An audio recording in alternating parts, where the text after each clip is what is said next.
So I was in a town named El Cedral in the middle of a cloud forest. I lived in a rural village. Well, it was about 800 people. I lived in a small town of about 200 people named Providencia. It was in the southern part of Costa Rica. I was in a village of 400 people, I want to say, 400 people. I went to Costa Rica over the summer. I lived in a village of 200 called Los Angeles de Paramo.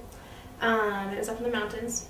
It was pretty remote. It was very green, lots of trees. There were beautiful views everywhere I looked. It was just absolutely amazing. The wildlife there, the vegetation, and obviously the clouds are just totally different from everything here.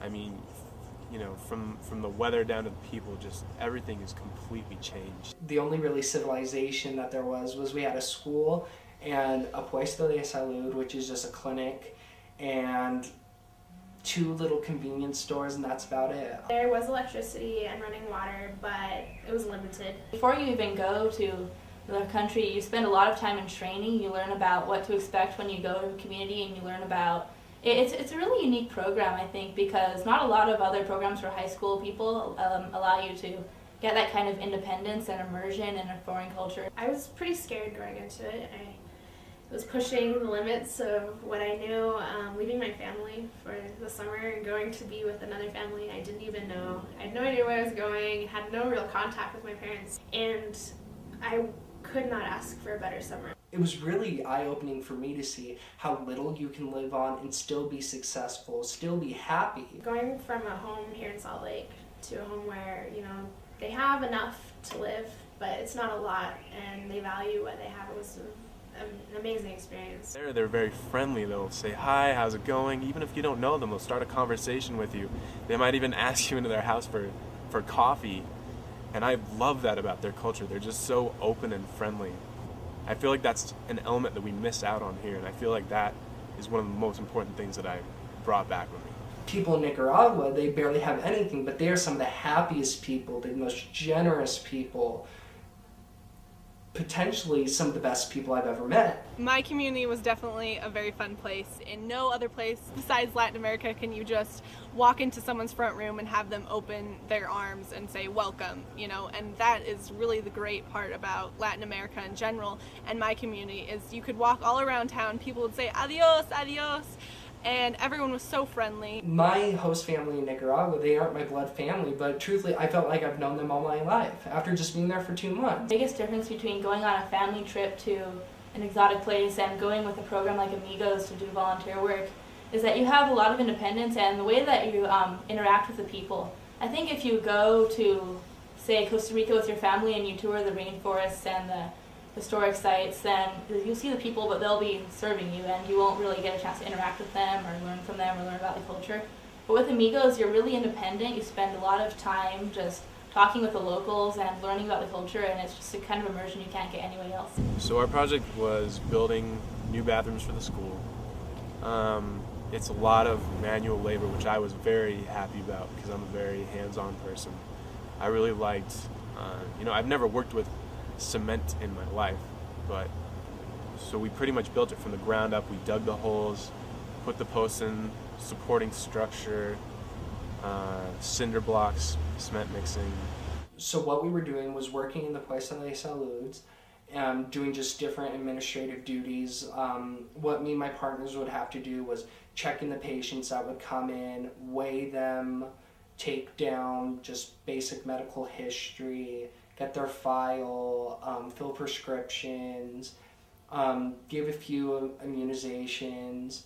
Our community-based initiative project was building a greenhouse garden at the local high school, and so we worked with the youth there to do that, and it's a sustainable project. The garden is going to feed all of the kids in their lunch program, and then on top of that I taught environmental health classes 6 days a week with elementary students. We would teach in the schools, and there were weekly topics such as anemia or the food pyramid or all those different topics, and the youth, they were really receptive to our teaching. They loved to have us come and teach in their classes. It's puts you out of your comfort zone to stand up in front of a room and really take control of the situation. And I felt like this summer really solidified skills that I already had, such as leadership skills, organizational skills, Spanish skills. My Spanish ability improved a lot, so Spanish class this year is much easier. I think that doing something like this is invaluable to improving your Spanish skills, because when I went to Costa Rica, I was good grammatically at Spanish. I learned a lot in my Spanish classes at school, but I think doing this and talking with local people and their learning a local dialect really helped me improve my Spanish and gain the fluency and break the barrier of being afraid to speak. I pretty much went into community very, very low Spanish level. I was scared, I'm not even gonna lie. So it really did help my Spanish a lot, just being in that immersion and being fully into the culture and having Spanish constantly around me. It helped my Spanish a lot. And I truthfully feel that I can hold a decent conversation with anybody in Spanish. The biggest thing for me was the relationships that I developed there and the cultural exchange, because you absolutely cannot get an experience like that in the US, or even I would go as far as to say with another program, because of the immersion factor, how well run this program is. It's a confidence builder. It really opens your eyes to the world around you. I feel that like before this experience I kind of had like shutters on my eyes, just kind of like going my own direction. I got to be a lot better leader. I've always been kind of a quiet person, so I think it really helped me to get out there and learn how to be a leader and talk and not be afraid to do it. So I think it was a really positive experience for me. You never really know until you experience. You never really know until you're in your community, interacting with people. When I came back to the United States, all my friends were like, "We gotta fill you in, you've missed so much." And I was like, well, really, you guys are the ones that have been missing out. The hard work is so worth it. You know, you could sit in front of your TV and watch whatever cartoons you want, but this trip, I don't know how to explain it. It's a full immersion experience, not only to better your Spanish, but to better you as a person, to better your concepts of the world and how you view the people around you. Amigos changed my perspective of life, and because of it, I'm thankful to have another family on the other side of the world and know that there's a community there who I'm connected with, and I have this bond. I wouldn't trade my Amigos experience for anything in the world.